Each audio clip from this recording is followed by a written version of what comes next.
Daniel,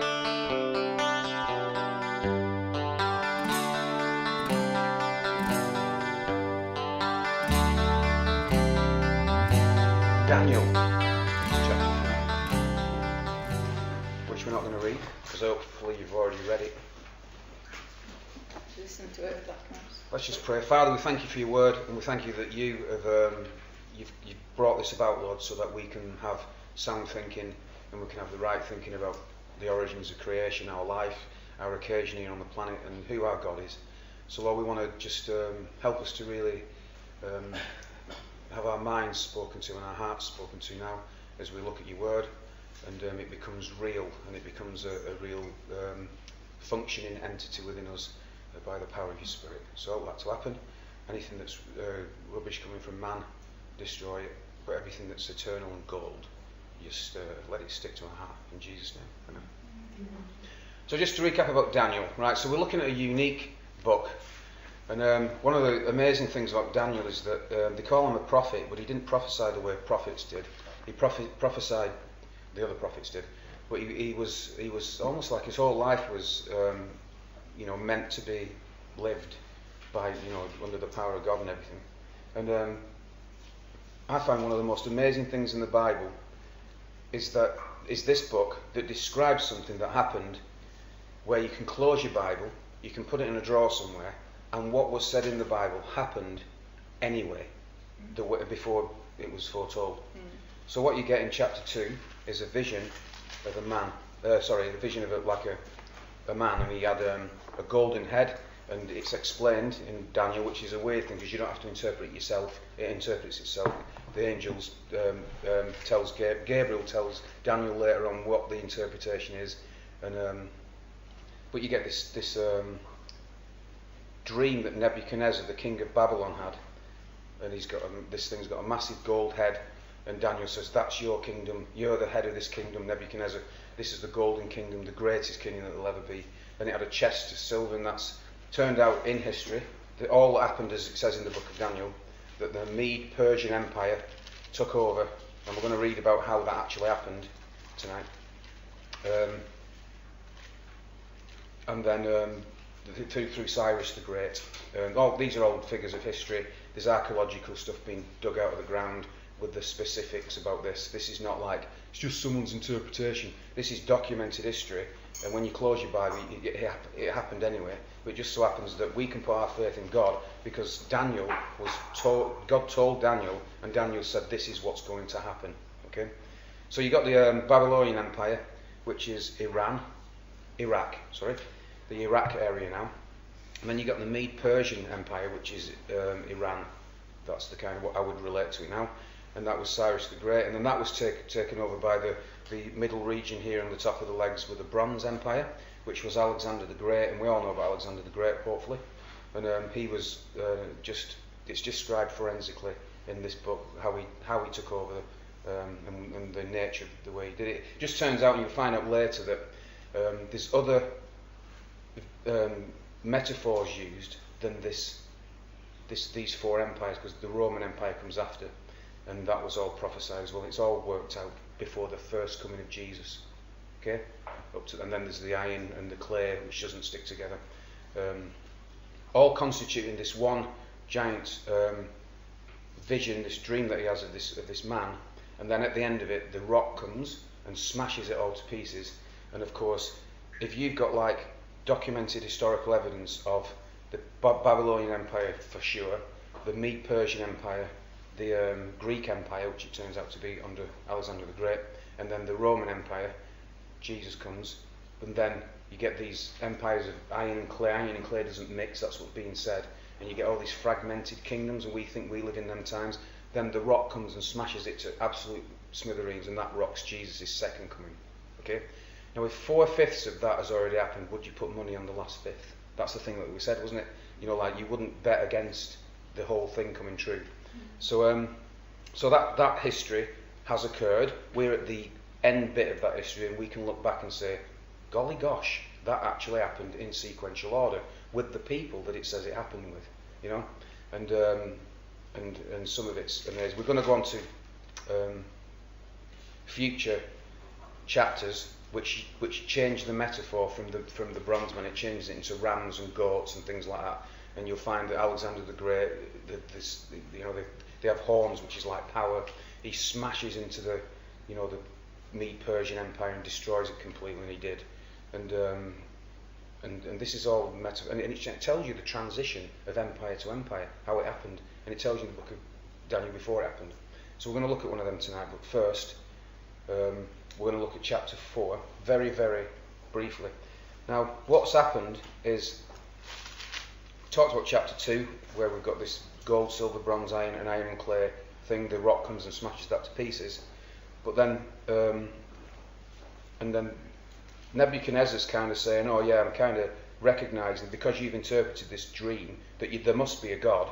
But you see, this is the difference between people who say, oh, I believe that there's a God, I even believe he's called Jesus, I even believe he died on a cross, but then they don't commit the life to that, they don't walk in that, and find that they're implicated. And this is what typically happens.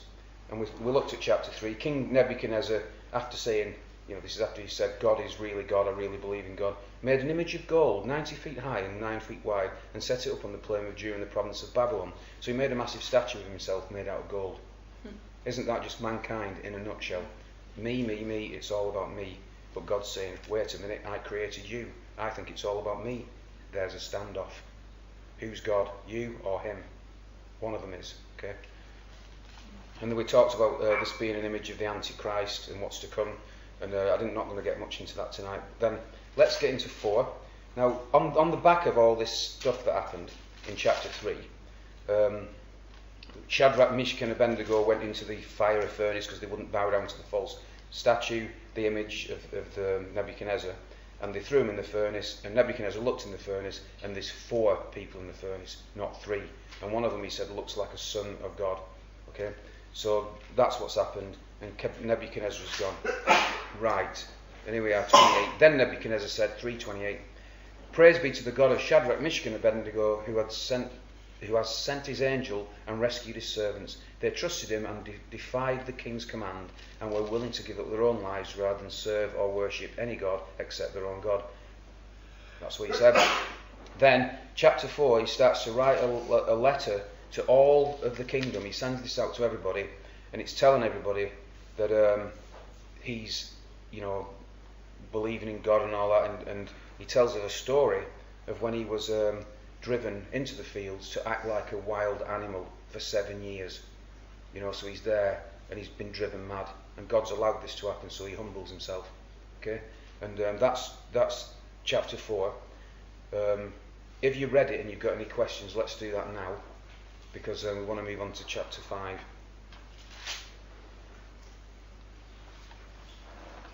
And just to wrap up chapter 4, he'd been made into this, went mad and acted like a wild animal. 4:34. At the end of that time, I, Nebuchadnezzar, raised my eyes towards heaven, and my sanity was restored. Then I praised the Most High. I honoured and glorified him who lives forever. So that was in his dream, wasn't it? This was what actually happened. When it had all happened, he had a dream, and Daniel interpreted it for him and says, you're going to be humbled by God. That's what's going to happen. He's going to cut it down, and that actually happened. And 7 years went by, and then he did this at the end of the time. I, Nebuchadnezzar, raised my eyes towards him. Okay, so he's done that. And he said this about God: his dominion is an eternal dominion. His kingdom endures from generation to generation. All the people of the earth are regarded as nothing. He does as he pleases with the powers of heaven and the peoples of the earth. No one can hold back his hand or say to him, what have you done? Okay. Right, chapter 5. This is a long chapter. So shall I just go for it, or do we go around the room and make it 10 minutes longer? Shall I just go for it? Now, King Belshazzar. Now, this is the end of the 70 years of captivity, because we're going to see the end of the Babylonian Empire and how it happened. Okay, so 70 years has passed from chapter 1 to chapter 5. But chapters 7 and 8 fit before this. Don't be confused, it'll all become clear, I think. King Belshazzar gave a great banquet for the 1,000 of his nobles and drank wine with them. While Belshazzar was drinking with his wine, he gave orders to bring in the gold and the silver goblets that Nebuchadnezzar his father had taken from the temple in Jerusalem, so that the king and his nobles, his wives and his concubines could drink from them. So they brought the gold goblets that had been taken from the temple of God in Jerusalem, and the king and his nobles, his wives and his concubines drank from them. As they drank the wine, they praised the gods of gold, silver, bronze, iron, the Gentile gods, and wood and stone. So for some reason those precious things, they're listed again. There's meaning in that. Okay, it means that they're worshipping the gods of this age. Okay, not God. Suddenly the fingers of a human hand appeared and wrote on the plaster of the wall near the lampstand in the royal palace. The king watched the hand as it wrote. His face turned pale, and he was so frightened that his knees knocked together and his legs gave way. Actually, the Hebrew says his bowels gave way. So this is what happened, and let's not dwell on that too much. The king called out for the enchanters, astrologers and diviners to be brought, and said to these wise men of Babylon, "Whoever reads this writing and tells me what it means will be clothed in purple and have a gold chain placed around his neck, and he will be made the third highest ruler in the kingdom." Then all the king's wise men came in, but they couldn't read the writing or tell the king what it meant. So King Belshazzar became even more terrified, and his face grew more pale. His nobles were baffled.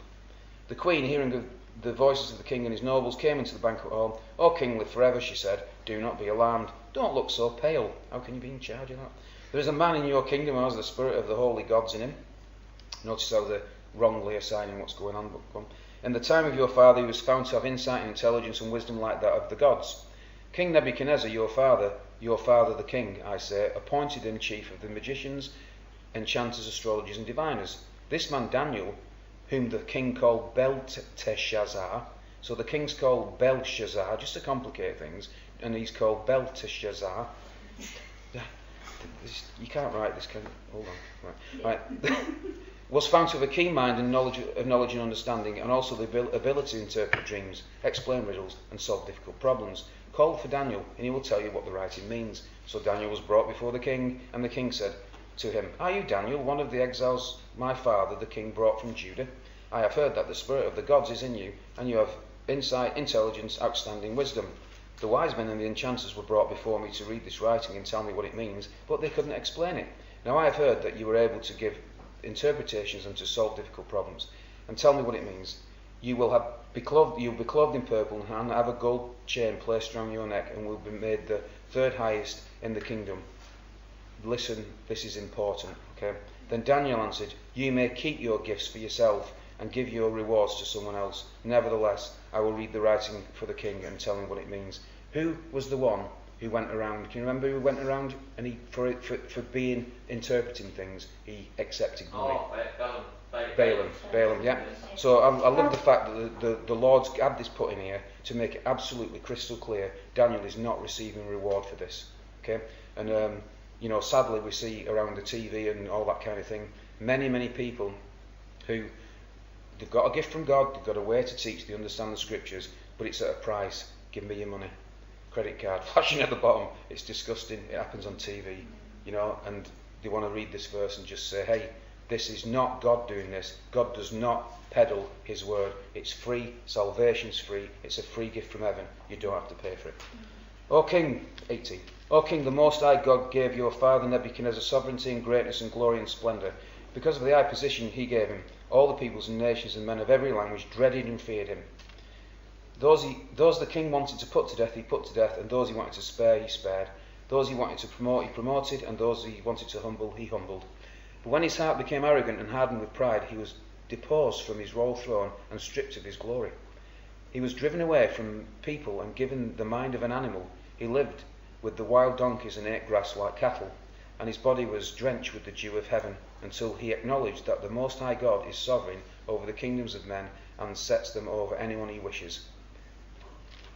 But you, his son, O Belshazzar, have not humbled yourself, though you knew all this. Instead, you have set yourself up against the Lord of heaven. You had the goblets from his temple brought to you, and you and your nobles, your wives and your concubines, drank wine from them. You praised the gods of silver, gold, bronze, iron, wood, and stone, which you cannot see or hear or understand. But you did not honour the God who holds in his hand your life and all your ways. Wow.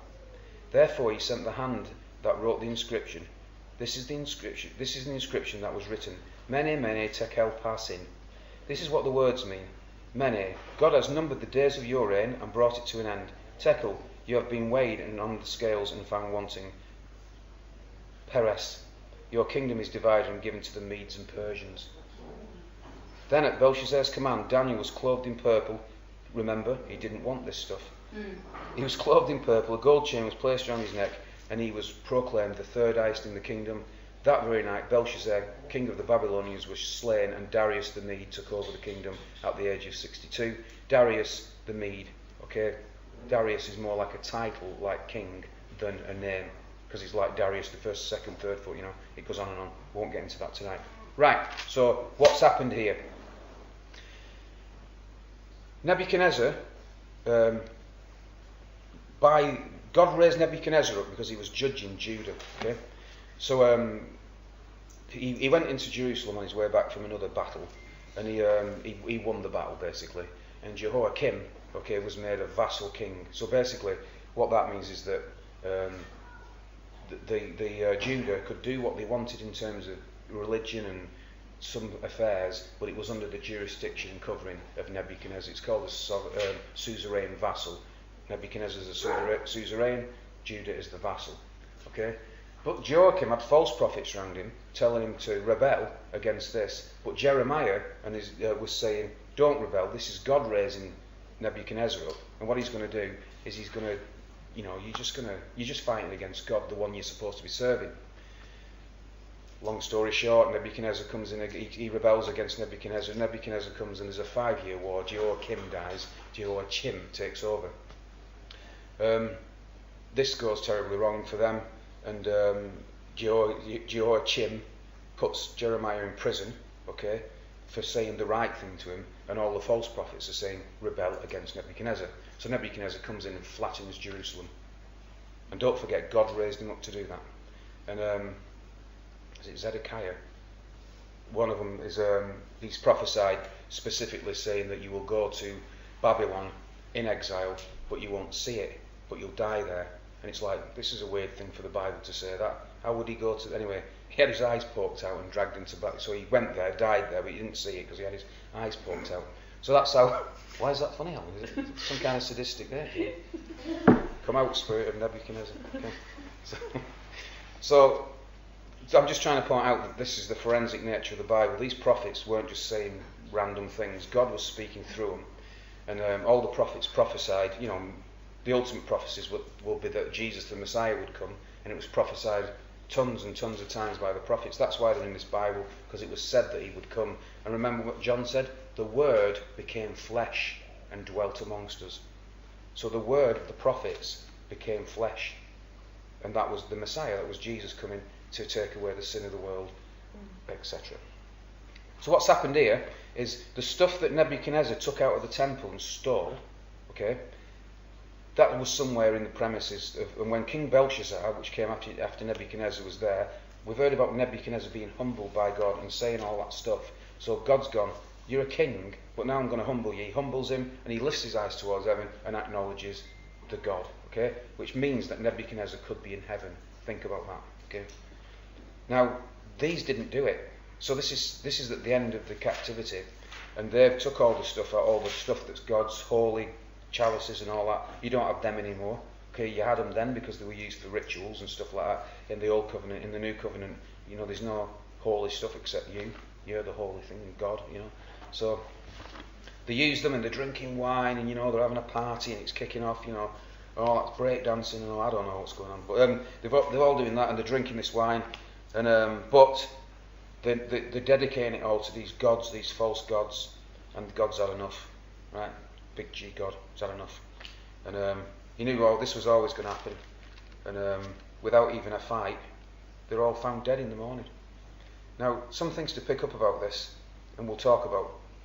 There's not much, it's just narrative, so there's nothing really incredibly deep about what's going on. It's the switching over from Babylonia to the Mede-Persian Empire, as it said would happen.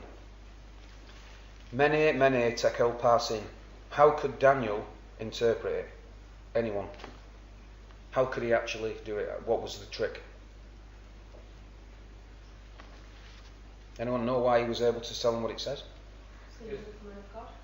Because he was a man of God, yes, but it's a bit more simple than that. Did he know the language? Yes, Oh. the hand wrote it in his language. Did you know that? And everybody, the mysterious hand wrote it in his own language, and everybody else wasn't from that area. So he walks in and goes, puts his glasses on, because they have the glasses now. Okay. And he goes, because he's getting old now, he goes, oh yeah, I can interpret that, King. You know, What that's language was that then? Hmm? What language was that? That would have been the original language of Daniel. The original language So- of Daniel. Yeah, Aramaic. Alright. So Aramaic is a dialect of Hebrew. So the Bible's written in 3 languages: Hebrew, Greek, and Aramaic. So the Babylonians obviously, they were talking obviously a different language to what God and all the books are all written in, basically. So the hand appears and it starts, and the king's going, what's this? Yeah. And God can speak in any language, right? Yeah, I All think the prophets and stuff like that would have been spoken in but God Aramaic writes at that time. through them. Yeah, it was only in Jerusalem. He's been brought up to speak many different languages. He had a high education and the way of king. his nobility, so Yeah. he was a king, in the line of the king. So Yeah. we know he was educated. And when he was in, remember when he's in chapter 2, he had to do 3 years training. So that's where all the languages would have come in and stuff. But they put it in the original language, what nobody would have known except him, and God knew that. So Daniel was picked, and he translates it for him.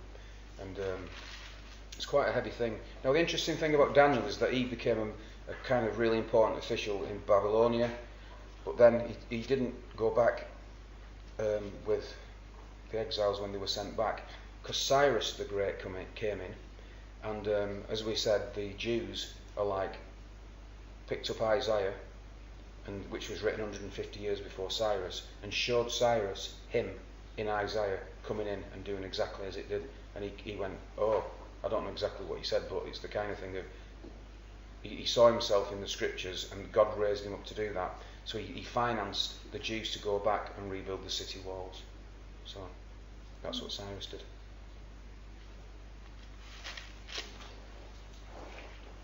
So, to me, this is really crystal clear, because I've been looking at it, and part of my job is to do that. But has anyone got any questions? Wait, when did you said 5, was that, 5, is that before, time-wise, is that before 1 and 4? Or, not before, but when did you say it came into, chronologically, you know what I'm saying? Alright, chronologically, what you've got in Daniel is that half of it's written as narrative, then the last half of it is visions and dreams. It's done like that on purpose, I don't know why. But chapters 7 and 8 fit before 5, because when we go to 7 and 8, it talks still about the Babylonian Empire, Yeah, so it can't, that's just ended. So, yeah.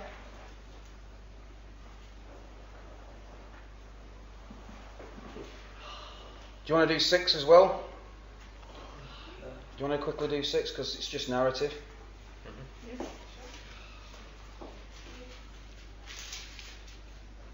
Okay. Is that, by the way, that the handwriting thing? Is that where you get the saying that writing's on the wall? Yeah, the writing's on the wall. It's been wrapped up. You can't change it. You ever heard that? When your boss says it, that's not good. Nope, the writing's on the wall. Oh, better go then. You know.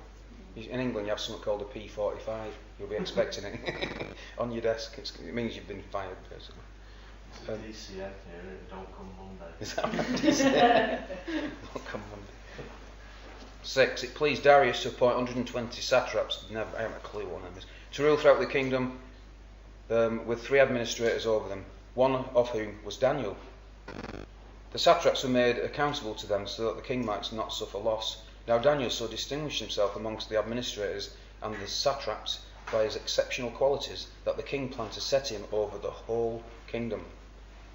Now this is going to be really important, because when we get to Christmas, the Christmas story, which isn't the 25th of December, it's around September, right? The Magi come and follow a star, but they come to follow a star to find out where the 18-month-old Jesus is in a rented house. Remember, he wasn't still at the Bethlehem scene with the feeding trough thing. He was 18 months old when that happened. But everyone's asked, well, how did they know to follow a star, and how did they know that Messiah was due? Well, a lot of people think that because Daniel was made king of the Persian Empire, which the Magi comes from. Magi, magistrate, it's the same thing. Okay, and that's where they came from. So they knew about Messiah. There's also a subplot that they also wanted to. They had a thing where their ruler had to be a prophet and a priest. So they were looking for a prophet and a priest to take over from their governor, their ruler. So they were looking for Messiah to come to Persia and rule the kingdom. But obviously that wasn't going to happen because he's Messiah. He wasn't going to do that. He was sent to Israel. Now Daniel so distinguished himself among the administrators and the satraps by exceptional qualities that the king planned to set him over the whole kingdom. At this, the administrators and the satraps tried to find grounds for charges against Daniel in his conduct of the government affairs, but they were unable to do so. Isn't that true persecution for Christians, you know? People try and find reasons to have a go at you. They could find no corruption in him because he was trustworthy and neither corrupt or negligent. Finally, these men said, "We will never find any basis for charges against this man Daniel unless it has something to do with the law of his God." So the administrators and the satraps went as a group to the king, mob rule, and said, "O King Darius, live forever. The royal administrators, prefects, satraps, advisors and governors have all agreed that the king should issue an edict to enforce a decree that anyone who prays to any god or man during the next 30 days, except to you, O king, shall be thrown in the lion's den. Now, O king, issue the decree and put it in writing so that it cannot be altered, in accordance with the laws of the Medes and Persians, which cannot be repealed." So King Darius put this decree in writing. Now when Daniel learnt that the decree had been published, he went home to his upstairs room, now get this, where the windows opened towards Jerusalem. 3 times a day he got down on his knees and prayed, giving thanks to his God, just as he had done before. So he's not doing anything to exaggerate the issue or to annoy anybody, he's just doing what he's always done. Windows open, Jerusalem's there, I'm going to bow down to Jerusalem. By the way, the Muslims didn't invent bowing down to a place, it was the Christians, it was the believers, bowing down to Jerusalem. Okay, that's what they used to do. Muslims picked up on it. No, let's bow down to Mecca, and part of it was to show the behinds to Jerusalem. That's part of what the Muslim thing is. Just say Is Mecca in the opposite direction then? Well, they work it out somehow. That's their mentality. They think they're doing it. I don't think they know where it is. They're probably going to know where Mecca is in any direction as well. 6:11. Then these men went as a group. See, it's always as a group. And found Daniel praying and asking God for help. So they went to the king and spoke to him about his royal decree. "Did you not publish a decree that so during the next 30 days anyone who prays to any god or man except to you, O king, will be thrown into a lion's den?" The king answered, "The decree stands in accordance with the laws of the Medes and the Persians, which cannot be repealed." Then they said to the king, "Daniel, who is one of the exiles from Judah, pays no attention to you, O king, or to the decree you put in writing. He still prays 3 times a day." When the king heard this, he was greatly distressed, for he was determined to rescue Daniel and make every effort until sundown to save him. Then the men went as a group to the king, and said to him, "Remember, O king, that according to the law of the Medes and Persians, no decree or edict that the king issues can be changed." So the king gave the order, and they brought Daniel and threw him into the lion's den. The king said to Daniel, "May your God, whom you serve, continually rescue you." A stone was brought and placed over the mouth of the den, and the king sealed it with his own signet ring and with the rings of his nobles, so that Daniel's situation might not be changed. Then the king returned to his palace and spent the night without eating and without any entertainment being brought to him. And he had Netflix but nothing else, and he could not sleep. At the first light of dawn, the king got up and hurried to the lion's den. When he came near the den, he called Daniel in an anguished voice, "Daniel, servant of the living God, has your God, whom you serve, continually been able to rescue you from the lions?" Daniel answered, "O king, live forever. My God sent his angel, and he shut the mouths of the lions, and they have not hurt me because I was found innocent in his sight, nor have I ever done anything wrong before you, O king." The king was overjoyed and gave orders to lift Daniel out of the den, and when Daniel was lifted from the den, no wound was found on him, because he had trusted in his God. At the king's command, the men who had falsely accused Daniel were brought in and thrown into the lion's den along with their wives and children. Nice. And before they reached the floor of the den, the lions overpowered them and crushed their bones. Then King Darius wrote to all the peoples, nations and men in every language throughout the land, "May you prosper greatly. I issue a decree in every part of the kingdom that people must fear and reverence the God of Daniel." Get this. "For he is the living God, and he endures forever. His kingdom will not be destroyed. His dominion will never end. He rescues and he saves. He performs signs and wonders in the heavens and on the earth. He has rescued Daniel from the power of the lions. So Daniel prospered during the reign of Darius and the reign of Cyrus the Persian. How cool is that? I'm glad we got through that one as well, because the next it starts getting really cool after 7. War beasts. Yeah, What would you have done to your husband? Chatting with a criminal with him because he's an idiot. Ambition and pride, really. So what's being said over those couple of chapters? What's the thing, the overriding narrative? What's being said? If you trust him to what nothing they can get to you, basically. Yeah, even in that he's going to get choked in the lines, his faith was just like, well, if I get choked in the lines, he'll save me, or that's the will of God, you know what I mean?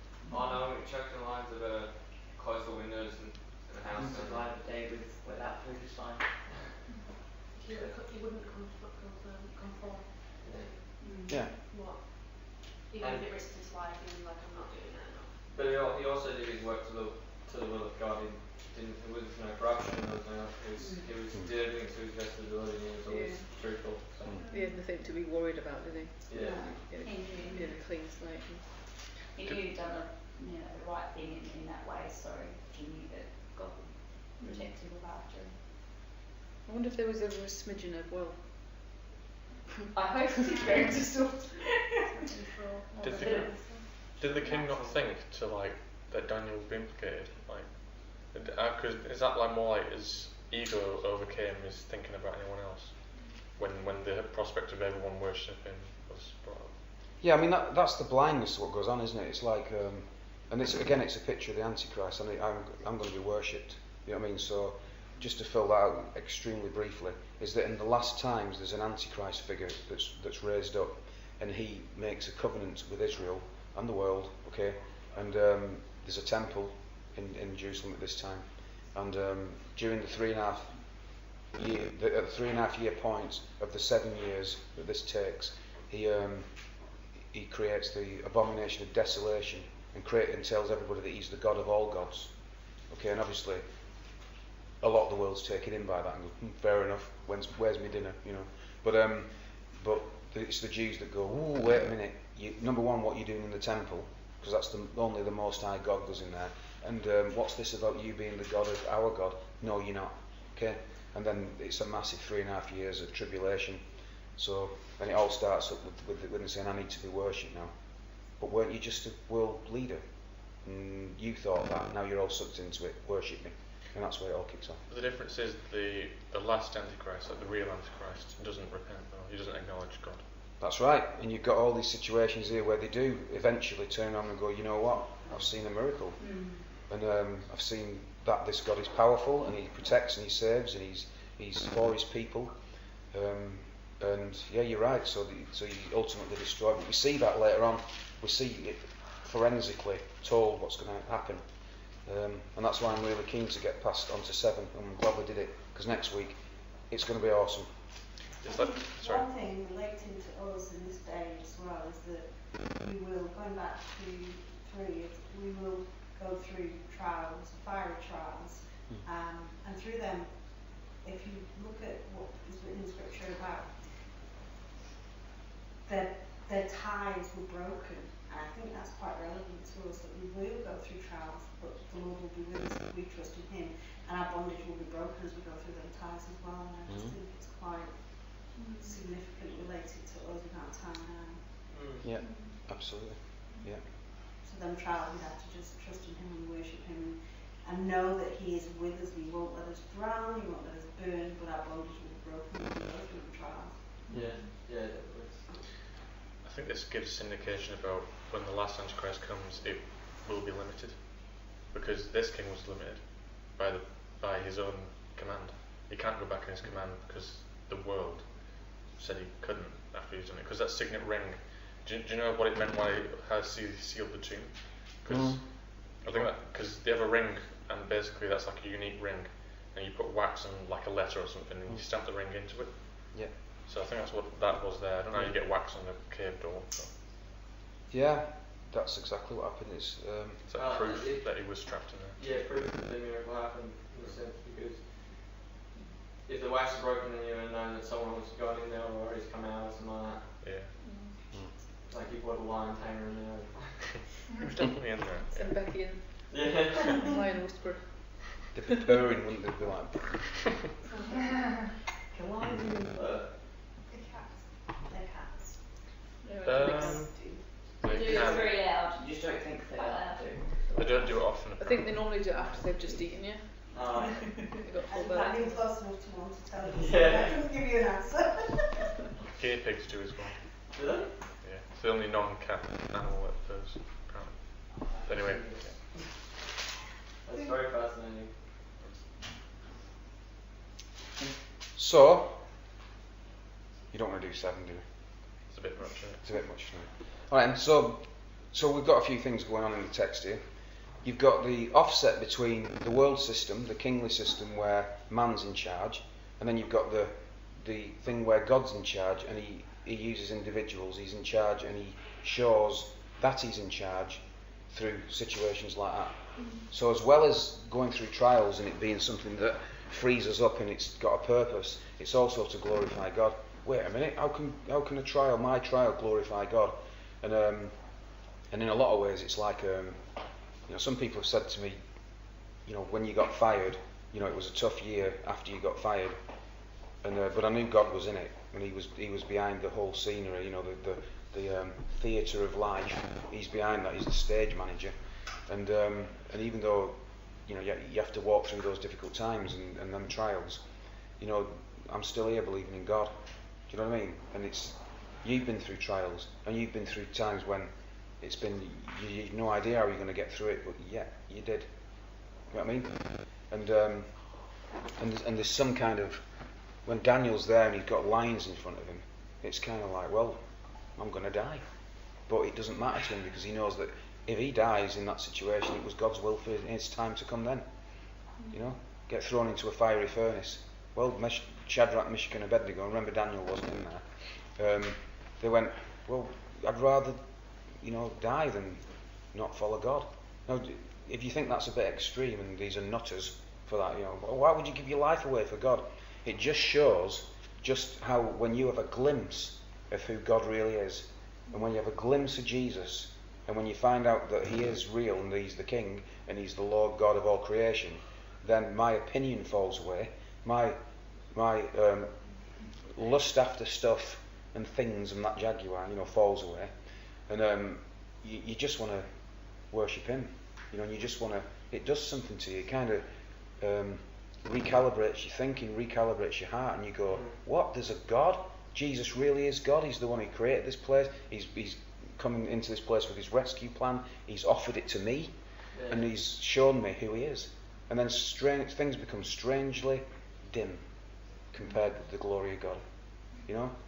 But like with the furnace thing, it's not something that could be like, you could have put some sort of solution on that would have stopped them from burning. It's not like a small witch burning fire, it's like a furnace that the strongest guards, they throw those guys in and they died. Because they were too close to the fire. So this thing is insane. Like this would have melted metal. You probably want to wear clothes, trying to survive. Yeah, that wouldn't work. The guards. Just And that's why they actually made it so hot, because you got these enchanters and stuff like that. They were enchanters because they could trick people. Yeah. So people would be looking for a trick, because they didn't want it to be a trick. They made sure it's impossible. Yeah. So tonight we've seen the transfer of the Babylonian Empire to the Mede-Persian Empire. And just as Daniel said, it would happen, so it did happen at the end of 70 years. But let's just go back to the original thing, that these things have happened through history, and there's archaeological proof. And as you start getting towards the Roman Empire and Alexander the Great, you've got all kinds of stuff, which is like you've got entire, like artifacts, which obviously. Yeah, recorded history and stuff. Yeah, Rome is fairly recent history, really. Yeah. We're still under the guise of Rome, really. Exactly. If you have a look at most of how the Roman Catholic Church, you would say almost the Roman Empire is still going, because it was the same thing. Yeah, let's not pretend that the Roman Catholic Church is either Roman or Catholic. Right? So what happened is it became a political entity called the Holy Roman See, okay, and SW, and that's the thing which did the Crusades. So what happens is they had an image of we are standing in the category of Christian, we'll carry crosses and we'll have all the crosses on our shields and everything, but the fact that don't think that God was behind the Crusades, sending them into killing people and stuff. No, that was a political entity called the Holy Roman See. And that's what people get mixed up. They go, oh, well, you talk about the Muslims now, blowing people up and stuff and all that terrorism. Yeah, well, Christians were terrorists in the 12th century, and you're like going, have you got your history right? Because that's not what happened. They did it in the name of Christ, and they did it with the labelling of Christ, but it was nothing to do with Christ. And the reason is in the 4th century, Constantine and those who came after him made the state religion Christianity. So he was the first Christian emperor. So his mentality was this: here's an idea, we want Christianity to be, to go, Jesus said go into all nations and all that, so he'd take that with his background and his Roman emperor glasses and say, the Roman Empire worked really well by going in crusade mode and doing that, let's do it with Christianity. So what they did, they became a massive force, and they went round, not killing people, but just trying to spread the news, and but they did it with the methodology of Rome. So basically, the idea of having a community central place where everyone meets was a Roman idea as well. The way it all panned out and everything. Would it be true to say that a lot of the people that actually went on the Crusades and did all of that weren't actually Christians as well? There was a Roman army.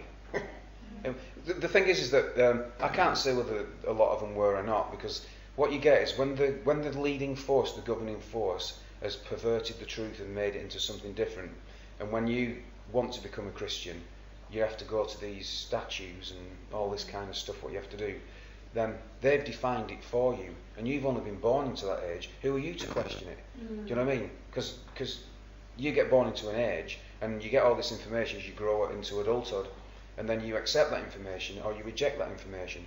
Now, if I got saved into a Pentecostal, I didn't get saved at church, I got saved at work. But when I became a Christian, I went to a Pentecostal church just because it was lively. And then for 3 to 5 years at first, they told me what it all was all about. And I've had to be reprogrammed because it was there, it was what it was all about, but with a perspective, a bias that I wasn't detecting at the time because I wasn't experienced enough to know that. When I did find out there was a perspective bias, it's not that's going to kill you. You can live and die in them things and do a lot of good. Don't get me wrong. I'm not dissing the Pentecostal church. I'm just saying that when I came out of it and I was able to stand back and look, I found out that there's a lot of things that weren't quite. The motivating factor wasn't God alone. There was people involved with same old motivations.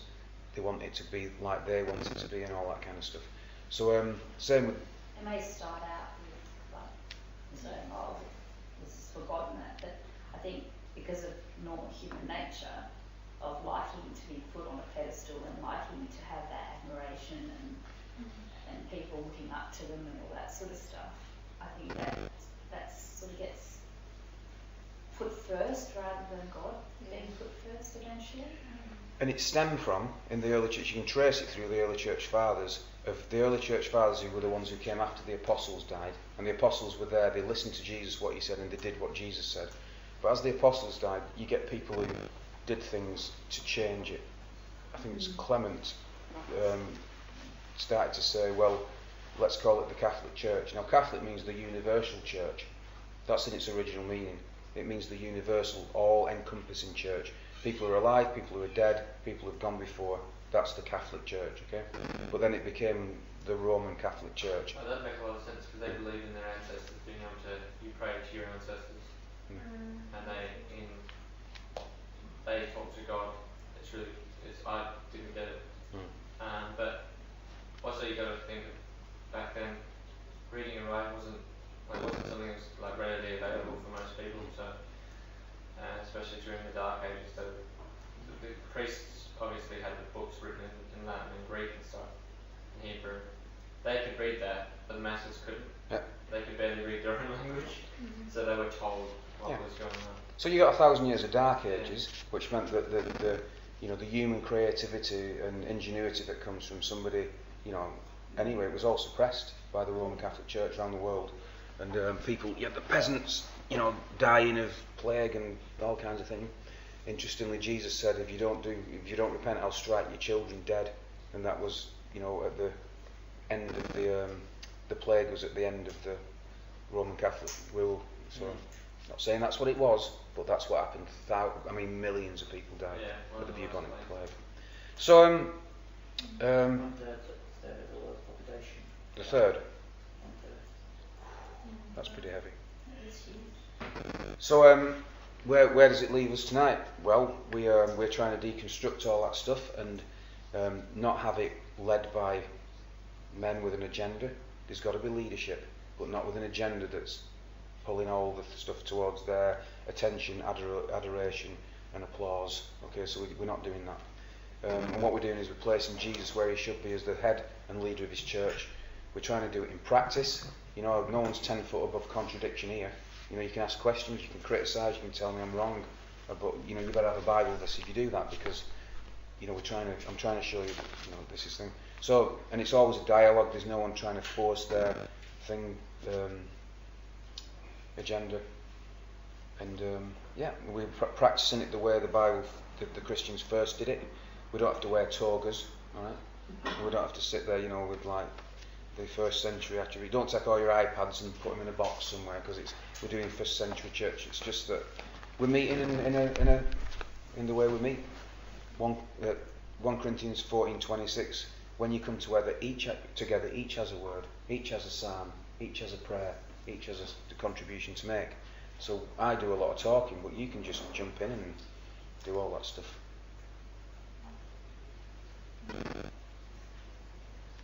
Happy? Father, we thank you for your word. It's just narrative tonight, but we're just so amazed by your the way you've spoken through Daniel.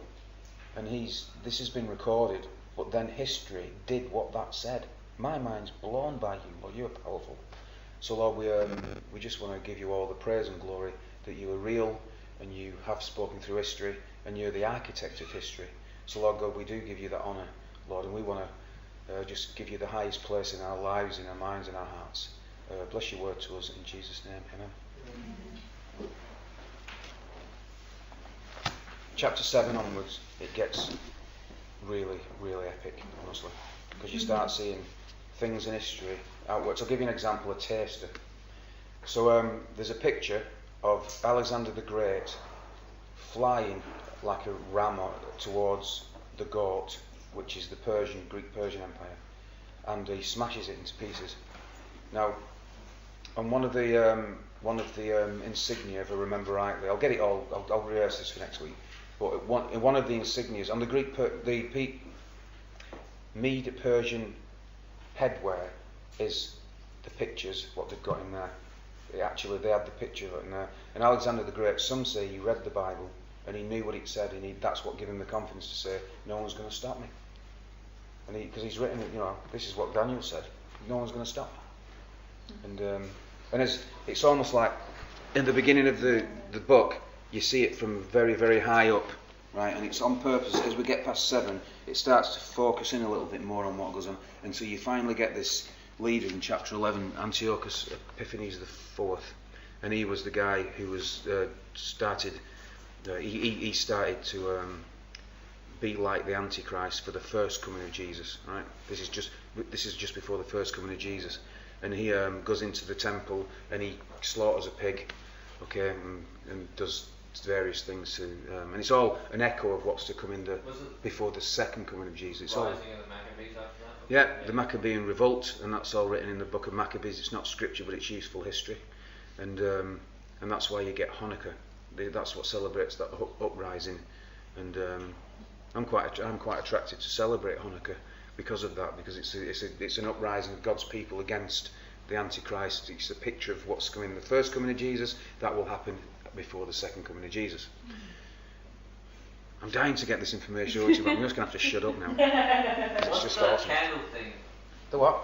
In Hanukkah doesn't have a big candle thing. Yeah. That's the menorah anyway. So I mean, it's this seven candlesticks, Okay. and it's a symbol of Jewry. It's a symbol of being a Jew and stuff. Some say it's the feast. There's 3 feasts in spring and 3 feasts in autumn, and them 3 feasts speak of the first coming of Jesus. These speak of the second coming of Jesus. But interestingly, there's a one in the middle and that's called the Feast of Weeks. Now, whichever way up this lands, okay, God celebrates his covenants with food and drink. So the Passover is the old covenant.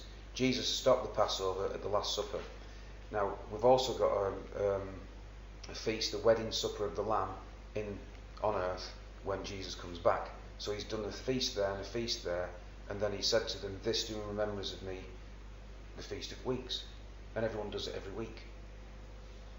So I'm just saying, all this it's there to look at if you want to see it. But some other people disagree with that and push other stuff around it. But it's very, very clear if you want to see it. Because we grew up watching Friends. Whenever I think of Hanukkah, I think of the armadillo. Yeah. But Jesus celebrated Hanukkah. I don't think he called it that, but the Maccabean, that was recent history for them. The Maccabean revolt was a real thing. Yeah. Okay.